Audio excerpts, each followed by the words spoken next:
కేసీఆర్ దగ్గర బిడ్డైనా కొడుకైనా ఎవరైనా అంతే పార్టీని ధిక్కరిస్తే సస్పెండ్ చేయవలసిందే. సెకండ్ ఆప్షన్ లేదు. కేసీఆర్ అంటే మీకు తెలియదు, ఆయన ఒక పెద్ద ఇది యుగ పురుషుడు భారతదేశంలోనే. అలాంటి మనిషి బిడ్డే కొడుకు, ఆయనకు ప్రజలు ఇంపార్టెంట్, తెలంగాణ ఇంపార్టెంట్, బిడ్డే కొడుకు కాదు. కాబట్టి ఆయన దేనికైనా తెగిస్తాడు. అలాంటి మనిషి మనకు దొరకడమే, కేసీఆర్ లాంటి దొరకడమే మన అదృష్టం. అంటే కాళేశ్వరం అంశంలో కాళేశ్వరం లేదు, ఏం లేదా. 3 లక్షల మెట్రిక్ టన్నుల ధాన్యం పండించిన ఘనత కేసీఆర్ దయా. వీళ్ళేంది అంతా 3D సినిమాలు ఇక్కడ డ్రామాలు ఆడుకుంటా కాళేశ్వరం అని కూలిపోయిందని అదని, ఇదంతా బక్వాసే.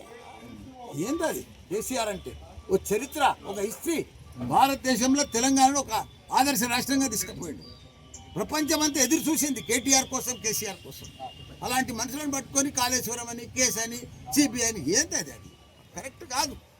ఇట్లా చేస్తే ఈ సిబిఐలు, ఈ కేసులు ఇవన్నీ కూడా ఆయన అంతర్గతం చేస్తే ఏ సీఎం కూడా పనిచేయలేడు.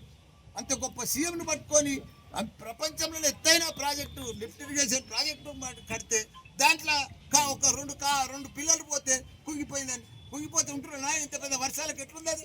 కాళేశ్వరం కుంగిపోయిందా, కూలిపోయిందా? దాన్ని పట్టుకొని కాళేశ్వరం అనుకుంటా దాన్ని రకరకాల ఇబ్బంది పెట్టి ప్రజలకు నీళ్ళు ఇవ్వకుండా. కేసీఆర్ కుటుంబంలోనే ఇంత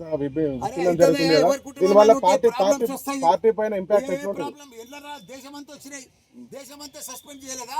వాళ్ళ బిడ్డలను, వాళ్ళ తమ్ములను, వాళ్ళ కాకాయలను, వాళ్ళ బామ్మర్దులను దేశమంతా అయింది. ఇది కొత్తగానా సస్పెండ్ చేసేది? ఎవరైనా పార్టీకి ధిక్కరిస్తే సస్పెండ్ చేస్తారు. చూసుకుంటా కూర్చుంటారా? చేస్తారా? అందుకే కదా సస్పెండ్ చేసేది.